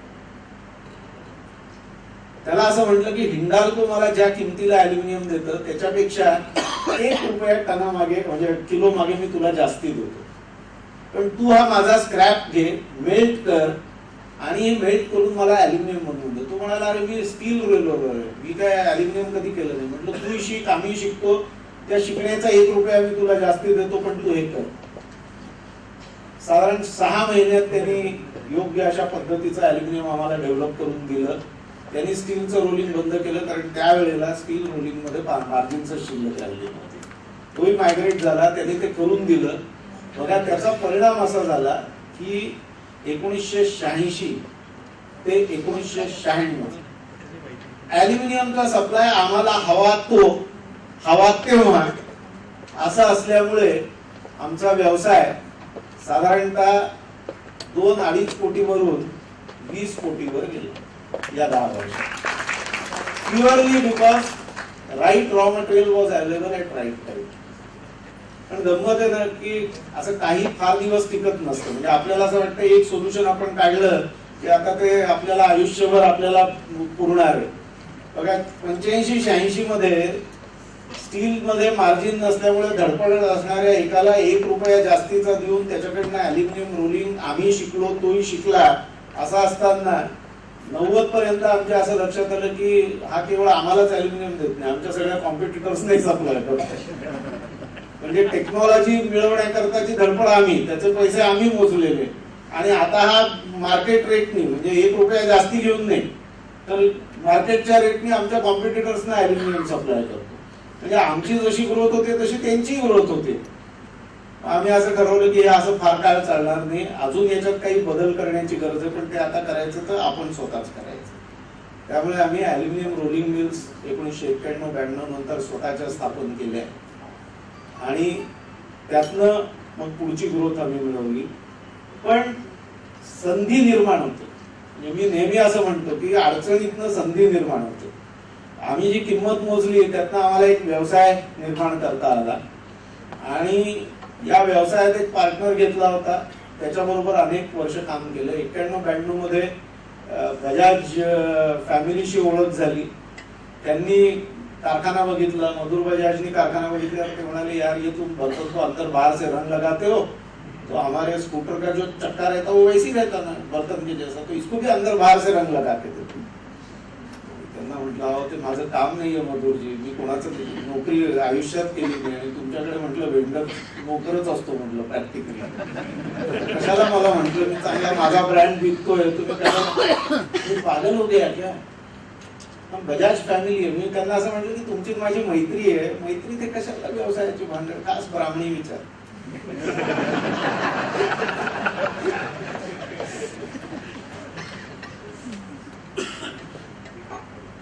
त्यांनी मला सांगितलं, राम असं नसतं, बजाज फॅमिलीला हे माहितीये की मैत्री आणि व्यवसाय ह्या दोन वेगवेगळ्या गोष्टी आहेत. तुझा प्लांट मी बघितलाय आणि मला स्वतःला असं वाटतं की आम्हाला जेवढी व्हील्स रोजची पेंट करून लागतात औरंगाबादमध्ये तू सोडून ते कोणीच काम करू शकणार, त्यामुळे तू घाल कारखाना. आणि आम्ही तो कारखाना घातला. पुढे अनेक वर्ष तो कारखाना मोस्ट प्रॉफिटेबल होता. मधल्या काळात तो लॉस मध्ये गेलेला होता. मग होम मिनिस्टरने तो टेकओव्हर केला आणि पुढची अनेक वर्ष तो कारखाना अतिशय प्रॉफिटेबली, म्हणजे one of the best dividend paying plant amongst our group असं करून सामील झाला. पण हा कारखाना घातला त्याच्यामुळे काय झालं, 1995-96 मध्ये एक परदेशी कंपनी आली आणि ते म्हणाले आम्हाला निर्लेप मध्ये गुंतवणूक करायची.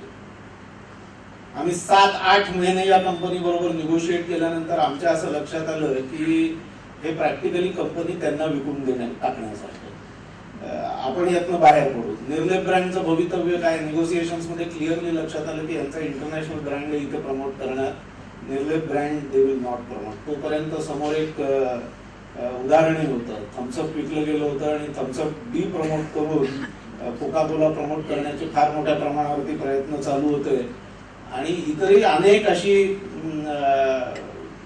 जॉईंट व्हेंचर्स झालेली होती आणि त्या जॉईंट व्हेंचर मध्ये इंडियन पार्टनर्सचे काय हाल होतात हे जवळून बघितलेलं होतं. त्यामुळे आम्ही असं ठरवलं की हे जॉईंट व्हेंचर करायचं तर आपल्या टर्म्सवर करायचं, त्यांच्या टर्म्सवर नाही. आणि ज्या दिवशी आम्ही असं ठरवलं त्या दिवशीच आम्हाला माहिती होतं की असं काही मल्टीनॅशनल तुमच्या टर्म्स ऍक्सेप्ट करत नसते. त्यामुळे इतर काय करता येईल असा विचार करायला आम्ही सुरुवात केली की अजून काय करता येईल आपल्याला. कारण या व्यवसायात ही मल्टीनॅशनल त्यांनी जर भारतात यायचं ठरवलंय तर आपल्या कोलॅबरेशन मध्ये किंवा ज्या पद्धतीने सरकार आता विचार करतं 24% गुंतवणुकीला परवानगी, मग 40% गुंतवणुकीला परवानगी, मग 49% गुंतवणुकीला परवानगी, ते या गतीने सरकार 100% परवानगी देणार हे दिसत होतं 1996 सालीच. त्यामुळे आम्ही असं ठरवलं की इतरही काही व्यवसाय करायला पाहिजे. 91 साली कोणाच्या तरी आग्रहाखातर ऑटो कॉम्पोनंटला रंग लावण्याचं काम जे आम्ही सुरू केलं होतं, 96 मध्ये जेव्हा आमचा हा करार होणार नाही हे क्लिअरली लक्षात आलं, त्यावेळेला 97 मध्ये बजाज ऑटोचं suspension system front steering column बनवण्याचं एक मोठं मॅन्डेट आम्हाला मिळालं. कारण आम्ही 5 वर्ष पावडर कोटिंग उत्कृष्ट करून त्यांना व्हील सप्लाय करत होतो. एकदाही कधी क्वालिटी, डिलिव्हरी, याच्यावर कॉस्ट, याच्यावरती कुठेही मारामाऱ्या नव्हत्या. त्यामुळे आम्हाला ते कॉन्ट्रॅक्ट मिळालं. कधीतरी मनाच्या विरुद्ध, मी काही फार आनंदाने तो कारखाना काढला नव्हता, पण मधुर बजाजनं नाही कसं म्हणायचं म्हणून तो कारखाना काढला होता. तो कारखाना काढत असताना आमच्याकडे फार कॅपिटल होतं अशातलाही भाग नाही. त्यामुळे आम्ही बाहेरून कॅपिटल उभं केलं, लोकांकडनं कॅपिटल घेऊनच तो कारखाना काढला होता. पण मनाच्या विरुद्ध काढलेल्या या कारखान्यामुळे पुढे मनासारखं काम करायला खूप मोठी संधी मिळाली. आज जर मला विचाराल तर आमचा निर्लेपचा व्यवसाय जेवढा आहे त्याच्या तिप्पट आमचा ऑटो कॉम्पोनंटचा व्यवसाय आहे.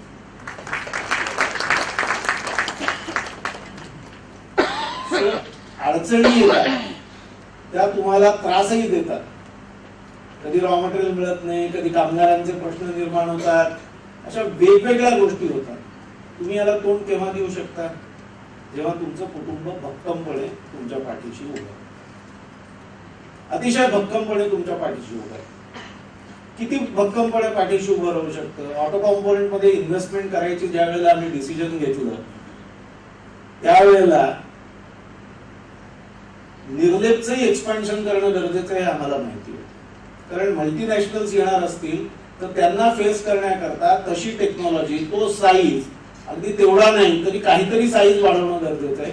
त्यामुळे प्रॅक्टिकली 96 नंतर 97, 98 या 2 वर्षात आम्ही आमच्याकडे असलेले सगळे सरप्लस, कामात नसलेले सगळे ऍसेट्स विकून आलेले पैसे ते सगळे निर्लेपच्या एक्सपान्शन मध्ये गुंतवले होते. आणि मग आम्हाला ऑटो कॉम्पोनंटचा व्यवसाय सुरू करायचा होता. पहिले 10 रुपयाचा इक्विटी शेअर घ्यायलाही पैसे खिशात नव्हते, कारण सगळे निर्लेप मध्ये घातलेले होते. आणि निर्लेप मधनं काही काढू म्हटलं तर तुम्ही आज पैसे घातले की उद्या काही विड्रॉ करता येत नसतं. तुम्ही एक्सपान्शन केलेलं असतं, कर्ज घेतलेली असतात, त्याच्याकरता तुमचे कमिटमेंट्स असतात. त्यामुळे ऑटो कॉम्पोनंटचा व्यवसाय सुरू कसा करायचा, का लागते कुटुंबाची साथ. आमच्या पावडर कोटिंगच्या व्यवसायात आम्ही डेप्रिसिएशन क्लेम करायला काही गाड्या विकत घेतल्या होत्या, मी आणि जे दुसरे गुंतवणूकदार होते त्यांच्याकरता. त्या गाडीचं डेप्रिसिएशन संपल्यानंतर ती गाडी त्या कारखान्याच्या नावाने आम्ही इंडिव्हिज्युअल नावाने ट्रान्सफर केली होती. आणि माझ्याकडे निर्लेप कंपनीची गाडी असल्यामुळे ती गाडी मी वापरायला पहिल्यांदा श्यामलला दिली होती आणि श्यामल ती गाडी वापरत होती. त्याच गाडीवर ती गाडी चालवायला शिकली होती आणि ती गाडी ती वापरत होती. माझ्याकडे ऑटो कॉम्पोनंटच्या इक्विटी करता पैसे नव्हते. एक दिवस मी परस्पर निर्णय घेतला, ती गाडी विकायचं ठरवलं. विकत घेणाऱ्याकडे पैसे नव्हते, त्याला एका कॉपरेटिव्ह बँकेतनं कर्ज मिळवून दिलं, ते पैसे घेतले आणि श्यामलला न विचारता ती गाडी विकून टाकली.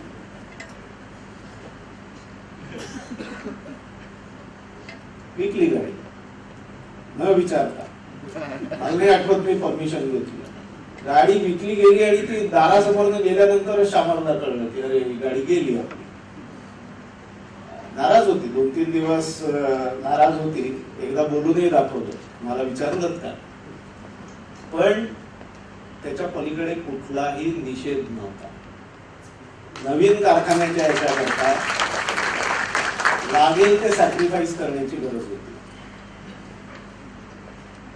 मला आठवत नाही की 1976-77 मध्ये मी कारखान्यात काम करायला लागलो. 78 साली आमचं लग्न झालं. आम्ही 1-2 दिवस महाबळेश्वरला जाऊन आलो. त्याच्यानंतर वडील गेल्यानंतर 1984 मध्ये पहिल्यांदा मी तिला 3-4 दिवसाकरता परत बाहेर फिरायला गेलो. मधली 6-7 वर्ष, 8 वर्ष मी सकाळी 7:45 घरातनं बाहेर पडायचो, संध्याकाळी 6:30 घरी यायचो, 7:15-7:30 परत कारखान्यात जायचो. रात्री 11:30, 12, 1, 1:30 जितके वाजतील तितके वाजता परत घरी यायचो. परत सकाळी 7:45 कारखान्यात. मला मुलांचं लहानपण आठवत नाही, त्यांचे पहिले, दुसरे, तिसरे वाढदिवस आठवत नाही, ते कुठल्या शाळेत गेले ते माहिती नाही, ते कसे वाढले काहीही माहिती नाही. आणि तरी देखील माझी पत्नी मला सोडून कुठेही गेली.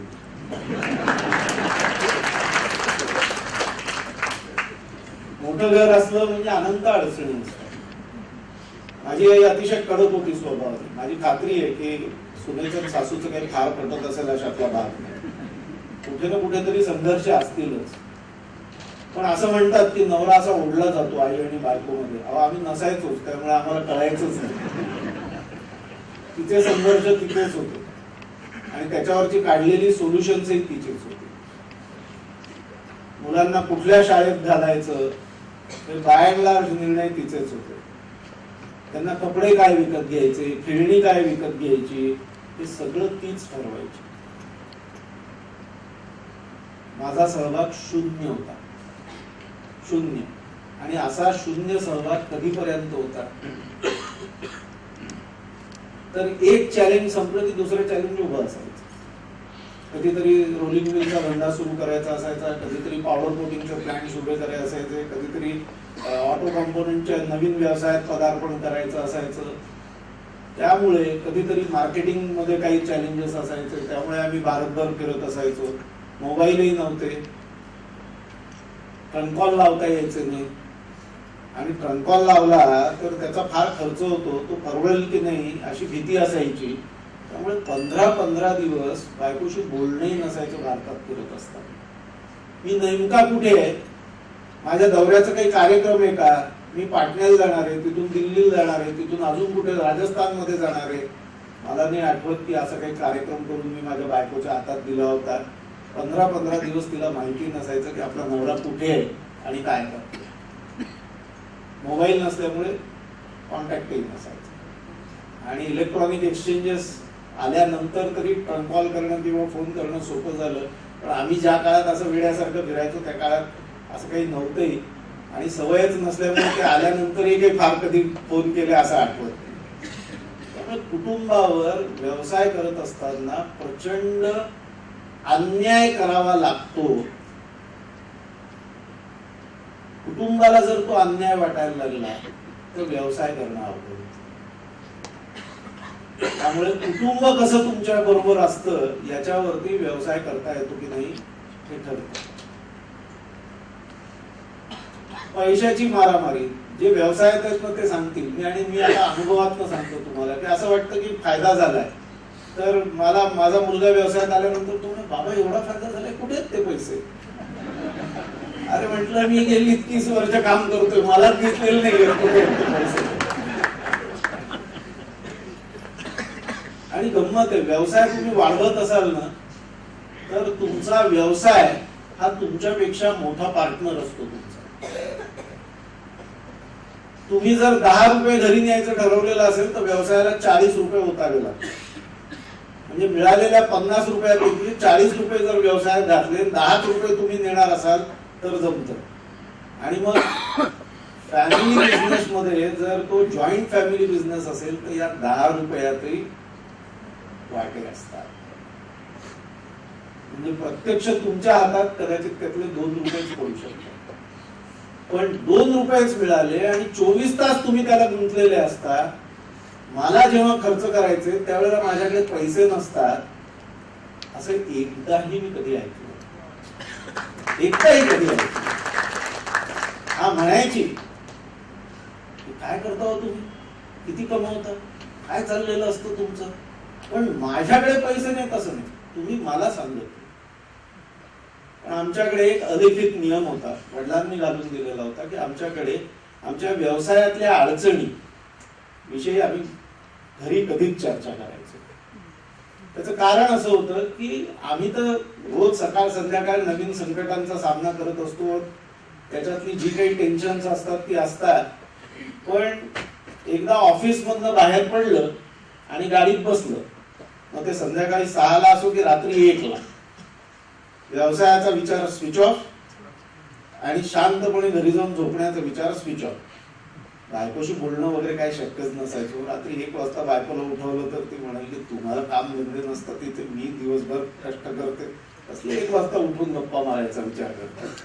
त्यामुळे असं काही नसायचंच, पण तरीही तक्रार नसायची. हा मात्र एक धोका निश्चित संभवतो आणि तो सगळ्या व्यावसायिकांनी लक्षात ठेवावा आणि पत्नींनी लक्षात ठेवावा. 2-3 असे प्रसंग आले की मी 80च्या दशकात कधीतरी पहिल्यांदा जर्मनीला इंडिपेंडेंटली, त्याच्या आधी गेलो होतो पण काही ना काही वडील असताना त्यांनी पाठवलं काहीतरी हे करण्याकरता. पण इंडिपेंडेंटली मी माझा जर्मनीला जायचा निर्णय हा कधीतरी 80च्या दशकात सुरुवातीला घेतला होता. आणि आमच्या समोर एक कारखानदार होते, त्यांच्याशी सहज बोलत असताना मी म्हटलं की मी असा विचार करतो, म्हणजे मी जातोय असंही म्हटलं नाही, मी फक्त त्यांना असं म्हटलं की असा विचार करतोय की कदाचित मी जर्मनीला जाईल. त्यांची पत्नी आणि माझी पत्नी सख्या मैत्रीण. घरी आलो, मला कळेच ना काय बिनसलं. मग बऱ्याच वेळा बायकोनी रागाने विचारलं, तुम्ही जर्मनीला जाणार आहात? म्हटलं छे, कोणी सांगितलं? तोपर्यंत मी हा डायलॉग विसरूनही गेलो होतो. म्हटलं छे छे, कोणी सांगितलं? मग बऱ्याच काळानंतर मला असं कळलं की रांगणेकर बाईंच्या माध्यमातून हे आमच्या घरापर्यंत पोहोचलेलं आहे. की तिला म्हटलं की मी सहज असा लाऊड थिंकिंग म्हणतात तसं ते केलं होतं. असं काही पक्का प्लॅन नाही आणि पक्का प्लॅन केला तर तुला सांगितल्याशिवाय जाईल अशी काही शक्यताही नाही. त्यामुळे आपण आपल्या व्यवसायात लाऊड थिंकिंग करत असताना पत्नी समोर असली तर जास्ती बरं असतं बघा. कारण ते असं इकडून तिकडून जर घरापर्यंत पोहोचलं ना तर ते फार अवघड असतं. म्हणजे आधीच तुम्ही काही सांगत नाही आणि मला माहिती नाही पण तिला मात्र माहिती हे फार अवघड असतं. त्यामुळे ते सांभाळायला पाहिजे. पण समजा तुमच्यापैकी काही स्त्रियांना असा अनुभव आला तर कृपा करून हे लक्षात घ्या की नवऱ्याचं असं काही इंटेन्शन नसतो. त्याच्या पाठीशी भक्कमपणे उभ्या राहा. त्या पाठीशी भक्कमपणे उभ्या राहा. त्यामुळे व्यवसाय करणे हा खरोखर एक आनंददायी प्रवास असतो पण तो अतिशय चॅलेंजिंग असतो. हिमालयात ट्रेकिंग किती मंडळींनी केलं? बऱ्याच जणांनी केलं. ज्यांनी केलं नाही त्यांनी एकदा करून बघा. हिमालयातले ट्रेकिंग 14,000 फुटाच्या वरती किती जणांनी केले? 18-20 हजार फुटावरती जाऊन ट्रेकिंग करा. तुमच्या असं लक्षात येईल की व्यवसाय करणं आणि ट्रेकिंग करणं काहीच फरक नाही. तेवढंच चॅलेंजिंग. कधी लँडस्लाइड होईल, कधी काय होईल, कधी असं वाटलं की डोंगर चढलं सडनली समोर कधी दिसेल, काही सांगता येत नाही. पण अतिशय आनंददायी असतं कारण तिथे काही पैसे कमवायला गेलेले नसताना तुम्ही ऍडव्हेंचर करता गेलेले असतात. आणि त्या ऍडव्हेंचर मध्ये जसा आनंद मिळतो ना निखळ, तसा उद्योग व्यवसायात एक निखळ आनंद मिळू शकतो. आणि तो आनंद मिळत असताना हिमालय इतका सुंदर आहे. दिल्लीच्या जवळपासचा किंवा शिमल्याच्या जवळपासचा बघू नका, अजून आत जा, अंतरंगात जा. अतिशय सुंदर आहे, अतिशय चॅलेंजिंग आहे. तसा असतो व्यवसाय. दुरून दिसताना तो असा हिरवागार दिसतो, शिमल्यासारखा दिसतो. आज शिमल्यात ती लक्षात येतं की नाही खूप चॅलेंज आहे. ऑक्सिजन कमी असतो, कधीतरी लँडस्लाइड्स होतात, कधीतरी रस्ताच नसतो, कधी अशा अनेक अडचणी येतात. त्यामुळे व्यवसाय असा उत्कृष्ट आहे आणि सर्व ब्राह्मण मंडळींना माझा अगदी मनपूर्वक असा आग्रहाचं निमंत्रण आहे व्यवसायात येण्याकरता. आणि तुम्ही जर व्यवसायात असाल तर अडचणींचा विचार करू नका. अडचणींचा विचार केला ना की त्या वाढतात. असं म्हणतात की ज्याच्याकडे आपण बघतो ते वाढतं, ज्याच्याकडे आपण लक्ष देतो ते वाढतं. आता अडचणींकडे लक्ष दिलं तर त्याच वाढणार ना. त्या सोडवण्याकडे लक्ष द्या, त्या सोडवण्याकडे लक्ष द्या तर सोल्युशन्स वाढतील. आणि अडचणींकडे लक्ष दिलं तर अडचणी वाढतील. त्यामुळे अडचणींकडे लक्ष देऊ नका, त्रासाकडे लक्ष देऊ नका. व्यवसायात पैसे मिळतात. आमच्या कुटुंबाचा साधारणतः हे असं आहे की पैसे मिळतात आणि पैसे मिळवायलाच पाहिजेत. व्यवसायाच्या वृद्धी करता तो सर्वात मोठा पार्टनर आहे बँकेनंतरचा किंवा बँकेपेक्षाही मोठा अनेक वेळा. तर त्यामुळे या दोन पार्टनर्सना सर्व्हिस करण्याकरता तुम्हाला पैसे मिळवल्याशिवाय पर्यायच नाही. तुम्हाला गरज असो की नसो त्यांना गरज असतेच. त्यामुळे ते पैसे मिळवायलाच पाहिजे. पण पैसे मिळवणं हा व्यवसायाचा एकमेव उद्देश असूच शकतो. नवनिर्मिती तुम्ही जी करता, लोकांपर्यंत पोहोचण्याची जे काही आनंद असतो, त्यांच्या गरजा भागल्यानंतर त्यांच्या चेहऱ्यावर जो काही आनंद असतो, तुम्ही एखादी ऑर्डर उत्कृष्टपणे सप्लाय केल्यानंतर तिथला जो बायर असतो तो बायर वाह असं म्हणतो, त्याचा जो आनंद असतो तो नाही पैशात मोजता येत. आणि एखाद्या वर्षी प्रॉफिटचा लॉस होऊ शकतो पण त्याही वर्षी हा आनंद नाही कमी होत. त्याही वर्षी हा आनंद अजिबात कमी होत नाही. त्यामुळे आनंदाकरता व्यवसाय करा. प्रॉफिट येतो की नाही बघा.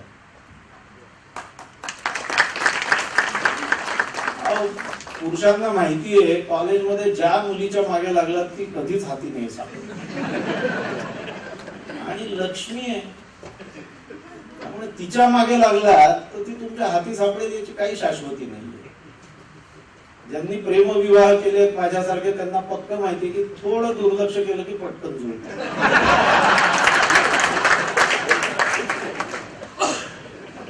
त्यामुळे व्यवसायात मनी फोकस नको. मनी फोकस नको म्हणजे प्रॉफिट फोकस नको. मनी फोकस हवा.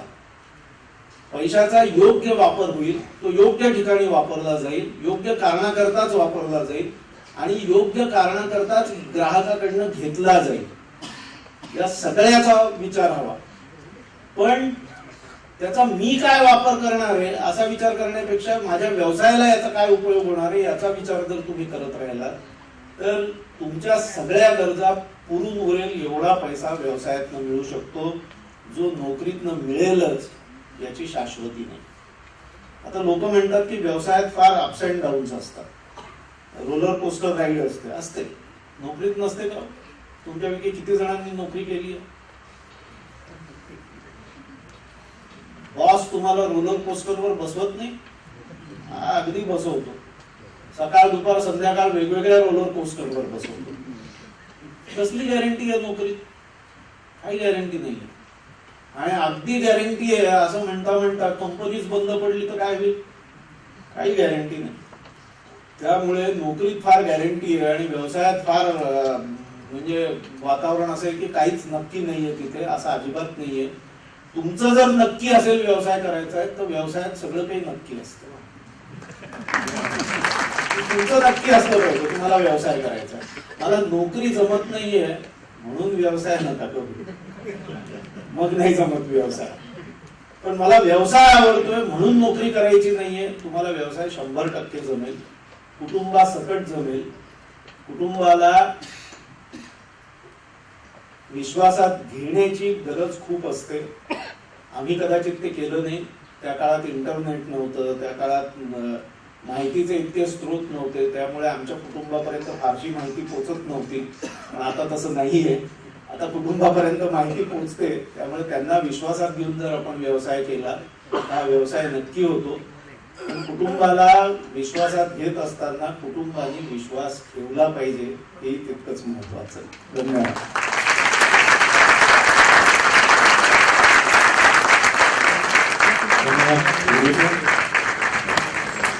अतिशय सुंदर असे लेखाचं शिखर त्यांनी गाठलं. त्यांना आपल्या विचारांची शिदोरी ती आपल्यासमोर सादर केली. या बाबतीत हरिवंशराय बच्चन यांच्या 4 ओळी अतिशय समर्पक आहेत. लहरों से डरकर नौका पार नहीं होती, लहरों से डरकर नौका पार नहीं होती, कोशिश करने वालों की हार नहीं होती. नन्ही चीटी दाना लेकर चलती है, चढ़ती दीवारों पर 100 बार फिसलती है, पर उसकी मेहनत बेकार नहीं होती, कोशिश करने वालों की हार नहीं होती. पुनश्च एकदा जोरदार टाळ्यांनी आपण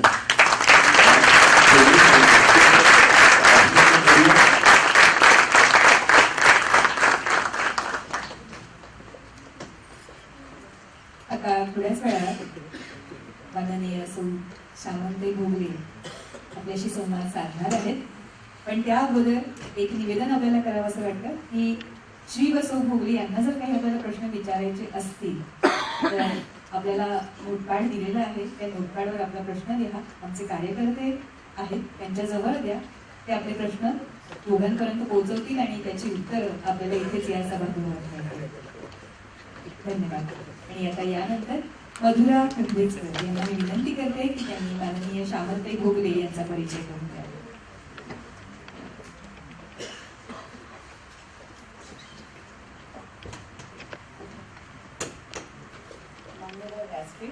आणि उपस्थित सर्वांसमोर आजच्या आपल्या प्रमुख पाहुणे सौ श्यामल राम भोगले यांचा परिचय करून देताना मला खरंच आनंद होतोय.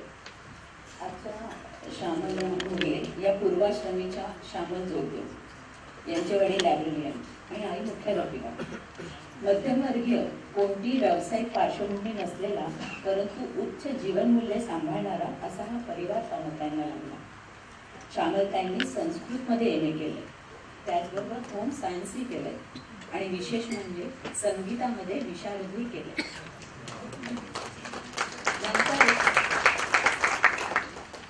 नंतर एका कॉमन फ्रेंडमुळे त्यांची श्रीराम भोगले सरांशी ओळख झाली.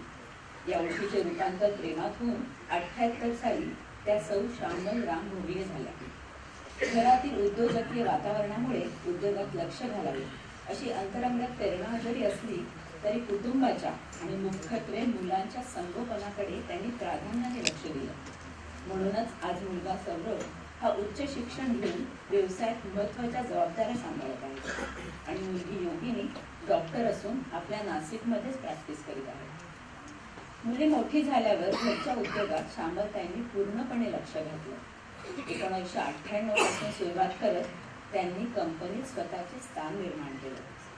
आज त्या MS सर्व्हिसेस या नावाने बजाजच्या 3 चाकी वाहनांसाठी स्पेअर पार्ट तयार करणाऱ्या उद्योगाची संपूर्ण जबाबदारी एक हाती सांभाळत आहे. उत्तर महाराष्ट्रात वक्तृत्व स्पर्धेत प्रथम येणाऱ्या श्यामलताईंना संगीताबरोबरच वाचन व लोकांशी संवाद साधण्याची विशेष आवड आहे. कौटुंबिक आणि व्यावसायिक आघाडीवर चौफेर प्रगती करत असताना रोटरी क्लब इनर व्हीलरच्या माध्यमातून त्यांचे समाजकार्यही जोरदारपणे सुरू आहे. या क्लबच्या अध्यक्षपणाची धुरा 3 वेळा सांभाळून श्यामलताईंनी आपल्या कर्तृत्वाची छापच उमटवली आहे. मराठवाडा इंडस्ट्रीच्या महिला शाखेच्या अध्यक्षपदाची धुरा सांभाळतानाच पहिल्या पिढीतील नवउद्योजकांना दीपस्तंभाप्रमाणे त्या सातत्याने मार्गदर्शन सुद्धा करतात. सर्वोत्तम संस्कारातून घडलेले उमदे व्यक्तिमत्व आणि व्यवसायाच्या नावाप्रमाणेच निर्लेप मनोवृत्ती यामुळे पैसा, प्रसिद्धी आणि प्रतिष्ठेच्या शिखरावर पोचूनही आज भोगले दाम्पत्य ठामपणे आपले पाय जमिनीवर ठेवून आहे. जाता जाता एक सांगावं वाटतं की आपण नेहमीच ऐकत आलो की प्रत्येक यशस्वी पुरुषामागे एक स्त्री असते किंवा आजकाल अशी पण उदाहरणं आहेत की यशस्वी स्त्री मागे पुरुषही असतो. जसं सरांनी म्हटलं तसं कुटुंबाचा पाठिंबा हा नक्कीच अपेक्षित आहे. पण त्याचबरोबर जर या दोघांच्या सारखं प्रत्येक दाम्पत्याने जर खांद्याला खांद्या लावून आपल्या उद्योजकात व्यवसायात जर वाटचाल केली तर नक्कीच यश तुमचं असणार. मी या श्यामलताईंना विनंती करेन की त्यांनी आपले अनुभव आमच्याबरोबर शेअर करावे.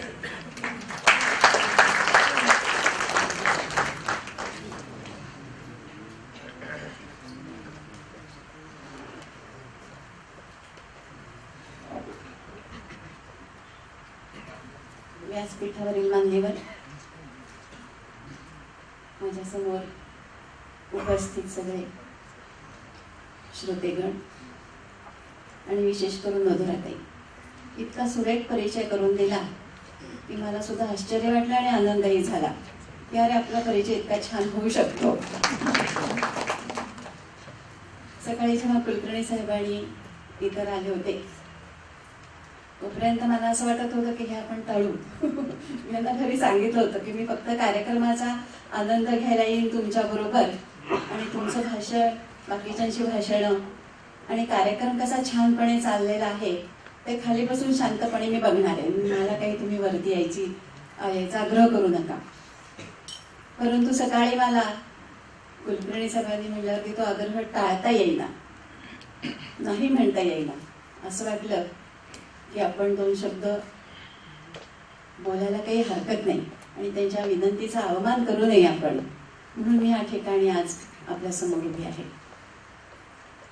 व्यावसायिक जीवनातील सहजीवन हे फक्त व्यावसायिकांचं असतं, ते आपल्या कुटुंबापुरतं मर्यादित नसतं.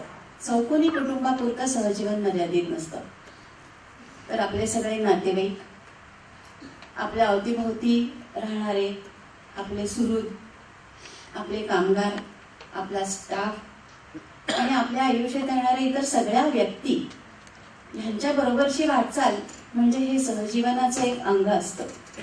आणि ही सगळी वाटचाल आनंददायी ठरते तेव्हा आपलं वैयक्तिक सहजीवन आनंददायी ठरतं. मी जेव्हा शाळा कॉलेजमधनं बाहेर पडले, आमचं लग्न झालं, तेव्हा मला हे नेहमी लग्नाच्या आधी म्हणायचे की तुला वाटतंय तितकं सोपं नाहीये, आपल्या घरी खूप काम करावं लागतं. गाई म्हशी आहेत, गुरं आहेत, शेत आहे, उद्योगातले व्यवसायामधले चढ उतार आहेत, पैसे कधी असतात नसतात, खूप पाहुणे घरी येतात, सारखं काहीतरी राबता चाललेला असतो. आणि बघ, तर मला वाटायचं त्याच्यात काय एवढं मोठं बघायचंय, असा फारसा कधी काही विचार केला गेला नाही. आणि हा खूप अतिविचार न करणं हा माझ्या दृष्टीने त्या काळातला हा माझा गुण ठरला. विचार केला असता तर त्या मागचं दडपण जाणवलं असतं. दडपण जाणवलं असतं तर त्यामागची कृती जी आहे ती सुद्धा दडपणाखाली झाली असती आणि मग कदाचित त्याचा आपल्या स्वभावावर, आपल्या वागण्यावरती विपरीत परिणाम होऊ शकला असता. परंतु आलं अंगावर, घेतलं शिंगावर. अशा प्रवृत्तीने मी सुरुवातीची अनेक वर्षे घालवली, अगदी अनेक वर्ष. दिवस उजाडल्यावर ते जसं जसं सामोरं येईल त्या त्या कृत्याला समोर गेले आणि आनंदाने गेले. कधी कधी राग यायचा, दुःख व्हायचं, परंतु ते तेवढ्यापुरतं असायचं. ते कधी मनात धरून ठेवलं नाही. अनेक घटना अशा आहेत, कोणाची टीका असते, कोणीतरी गॉसिप करत असतं, वाईट बोलत असतं, परंतु ते वाईट बोललेली टीका सुद्धा मी कधी यांना सांगितली नाही आणि नंतर कधीतरी जर माझ्या मनात आलं सांगावं तर मला ते आठवतच नसायचं की काय बोलले ते. त्यामुळे सुद्धा मनाचा निर्मळपणा आणि निर्मळ गाभा बऱ्यापैकी यशस्वीपणे तसाच ठेवण्यामध्ये मला मदत झाली. आणि हे सुद्धा मी मुद्दाम हेतुपुरस्सर करत होते का तर नाही, आपोआप घडत होतं. मुलांना वाढवणं, मग अशी बराचसा चित्रपट ह्यांनी उलगडूनच सांगितला, त्यामुळे आता परत त्याचं रिपिटेशन मी करत नाही. ज्या काळामध्ये टीव्ही आले, औरंगाबादमध्ये सुद्धा बऱ्याच जणांनी टीव्ही घेतले होते. व्यवसायातल्या चढउतार चालूच असायचा. पण जेव्हा आमच्या कुटुंबाला, म्हणजे यांचे जे 5ही भाऊ, त्यांना प्रत्येकासाठी टीव्ही घेणं जेव्हा शक्य होईल अशी जेव्हा परिस्थिती आली तेव्हा यांनी 5 टीव्ही एकदम आणले आणि त्यावेळेला आमच्या घरामध्ये टीव्ही आला. तोपर्यंत असं वाटलंही नाही की सगळ्यांच्याकडे टीव्ही आहेत, आपल्याकडे नाही आहेत. मुलं जायची शेजारच्यांच्याकडे टीव्ही बघून यायची. त्याचंही कधी असं वाटलं नाही की काय हे शेजारी जातात आणि त्यांना त्यांच्यावर कशी वेळ आली तिकडे जाऊन टीव्ही बघावा लागतो त्यांना, असं सुद्धा कधी वाटलं नाही. त्यामुळे ही सुद्धा एक यशाची पायरीच मी समजते. परंतु सुरुवातीपासून मला असं वाटायचं की आपण काहीतरी केलं पाहिजे. संगीत विशारद झालेली होते आणि परफॉर्मिंग आर्टिस्टचं बीज होतं माझ्यामध्ये. इतकं चांगल्या प्रकारे माझं उत्तम संगीत होतं, पण मला गाणं कधी आवडायचंच नाही. आणि यांचं म्हणणं की आपल्यामध्ये जे पोटेन्शियल आहे तेच वाढवावं, उगीच नसते भानगडीत पडू नये. पण मला गाणं आवडायचंच नाही कधी. मग मी खूप अनेक वर्षांनी विचार केला तेव्हा मला समजलं की लहानपणी मी जेव्हा गाणं शिकायचे त्यावेळेला मी आवाज चोरून द्यायचे आणि त्या आवाज चोरून गाण्याच्या ह्याच्यामध्ये मला गाणं आवडेल असं झालं. मला गाण्याबद्दल आवड निर्माण झाली. त्यामुळे मग गाणं मला फारसं काही हे वाटलं नाही की त्या क्षेत्राकडे वळावं. होम सायन्स आणि संस्कृत घेतलं होतं. त्या काळामध्ये लेक्चरर्सच्या ऑफर्सही खूप असायच्या, आता सारखं सॅच्युरेशन नव्हतं. परंतु कुटुंब व्यावसायिक होतं, येणं जाणं खूप असायचं, मुलं लहान असायची. त्यामुळे नोकरीची जी बांधिलकी होती ती बांधिलकी स्वीकारण्यासाठी मला असं वाटलं की हे योग्य नाही आपण नोकरी करणं. नोकरी केली की तिथले सगळे जे नियम आहेत ते आपल्याला पाळले पाहिजेत आणि ते आपल्याला पाळता येणार नाही. त्यामुळे मग तो विषय पण दुर्लक्षित झाला. मग तरी काहीतरी करायचं असं मनामध्ये सारखं असायचं. मग भोगले ब्रदर्स म्हणून आमची कंपनी आहे जिथे निर्लेपवरती कोटिंग लावतात, ती ह्यांनी सुरू केली. हे आणि ह्यांच्या काही मित्रांनी मिळून संशोधन करून. मग तिथे मात्र मी अगदी छोटीशी होती, 2-4 वर्कर्स, 1-2 स्टाफ.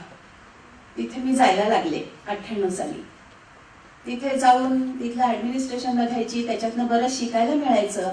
व्यवसाय म्हणजे काय हे तिथे शिकायला मिळालं आणि ही गोष्ट आपल्याला आवडतीये हे मला त्यावेळेला तिथे लक्षात आलं.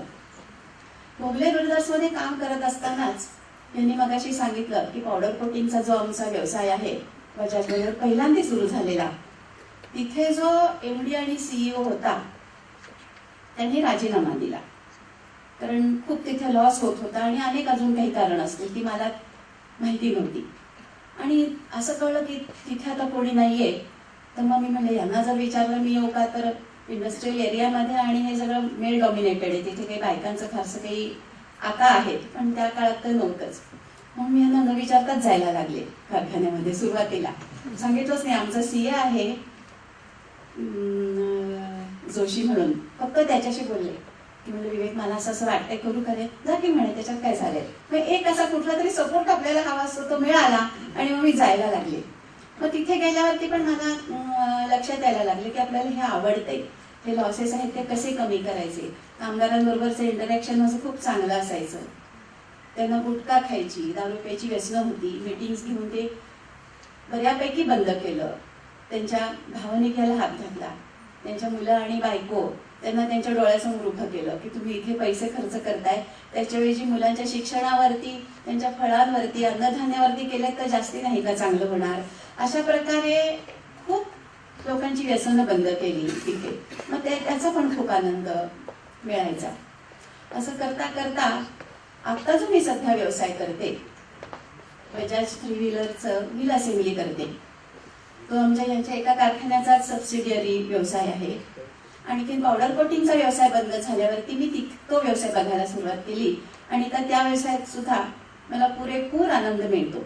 व्यवसाय करताना गृहिणीची भूमिका अशी आहे की घर कसं आपण काटकसरीने व्यवस्थित चालवतो, नुकसान होऊ नये, काही वाया जाऊ नये, अशा प्रकारेच मी व्यवसाय चालवला काटकसर करत करत. आणि त्यामुळे त्याच्यामध्ये चांगलं यश बघायला मिळालं. आणि आता आज तो मी आनंद छानपैकी उपभोगती आहे. घराच्या फ्रंटवरती पण छान आनंद आहे. मुलगी इथे नाशिकमध्येच आहे, तिचे सासरे आमच्या बरोबर आलेले आहेत, संजय दीक्षित. मुलगा पण छान व्यवसाय करतोय. माझी सून डायटिशियन आहे आणि नात आहे छोटी. अशा तऱ्हेने एक चांगल्या प्रकारचं सहजीवन मी आज अनुभवते आहे.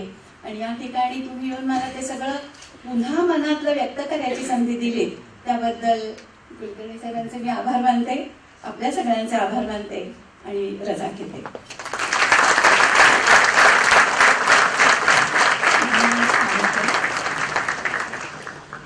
सहजीवन म्हटलं की चंद्रशेखर गोखलेंच्या